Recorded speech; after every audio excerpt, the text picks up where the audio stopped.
नमस्कार साथियों, आज मैं आपको बताऊंगा CAA क्या है, नागरिकता संशोधन कानून के प्रावधान क्या क्या हैं, संसद से कब पारित हुआ यह कानून। तो आइए जानते हैं। नागरिकता संशोधन कानून सोमवार को देश में लागू हो गया है। कानून को लेकर अधिसूचना जारी कर दी गई है। नागरिकता संशोधन विधेयक 2019 को संसद द्वारा पारित किया गया था। बाद में इस विधेयक को राष्ट्रपति का अनुमोदन मिल गया था। संसद से पास होने के 51 महीने बाद लागू हुआ है CCA के जरिए पाकिस्तान, बांग्लादेश और अफगानिस्तान से आए हिंदू, सिख, जैन, बौद्ध, पारसी और ईसाई समुदायों से संबंधित अल्पसंख्यकों को भारतीय नागरिकता लेने में आसानी होगी। अब हम जानेंगे आखिर क्या है नागरिकता संशोधन कानून।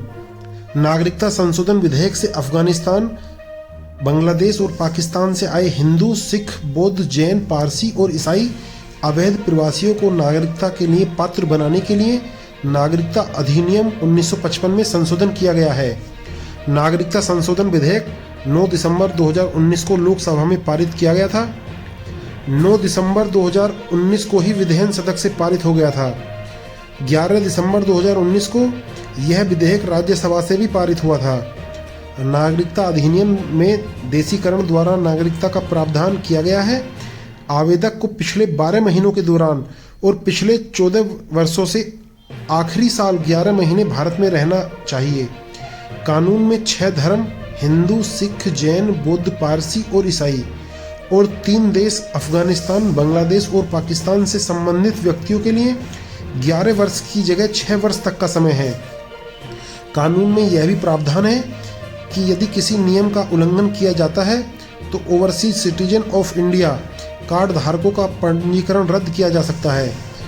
नागरिकता अधिनियम 1955 यह बताता है कि कौन भारतीय नागरिकता प्राप्त कर सकता है और किस आधार पर कोई व्यक्ति भारतीय नागरिक बन सकता है यदि उसका जन्म भारत में हुआ हो या उसके माता पिता भारतीय हों या कुछ समय से देश में रह रहे हों आदि।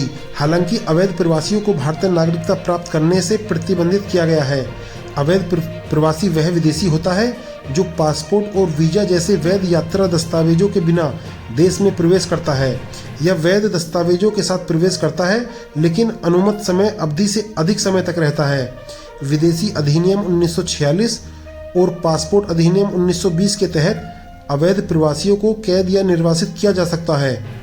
1946 और 1920 अधिनियम केंद्र सरकार को भारत के भीतर विदेशियों के प्रवेश, निकास और निवास को विनियमित करने का अधिकार देते हैं। 2015 और 2016 में केंद्र सरकार ने अवैध प्रवासियों के कुछ समूह को 1946 और 1920 अधिनियमों के प्रावधानों से छूट देते हुए 2 अधिसूचनाएं जारी की थीं।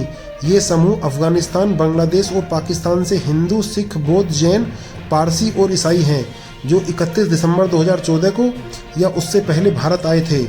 इसका मतलब यह है कि अवैध प्रवासियों के इन समूह को निर्वासित नहीं किया जाएगा। नागरिकता संशोधन अधिनियम 2019 भारत के 3 पड़ोसी देशों से धार्मिक आधार पर प्रताड़ित होकर भारत आए शरणार्थियों को भारत की नागरिकता का अधिकार देने का कानून है। नागरिकता संशोधन कानून के संदर्भ में कई गलतफहमियां फैली थीं। यह नागरिकता देने का कानून है।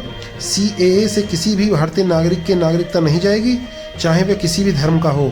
यह कानून केवल उन लोगों के लिए है जिन्हें वर्षों से उत्पीड़न सहना पड़ा और जिनके पास दुनिया में भारत के अलावा और कोई जगह नहीं है। कोरोना के कारण नागरिकता संशोधन कानून को लागू करने में देरी हुई, लेकिन अब इसे हम लागू कर दिया गया है। भाजपा ने 2019 लोकसभा चुनाव मैनिफेस्टो में कहा था कि वह पड़ोसी देशों के प्रताड़ित धार्मिक अल्पसंख्यकों के संरक्षण के लिए सिटीजनशिप अमेंडमेंट बिल को लागू करने के लिए प्रतिबद्ध हैं।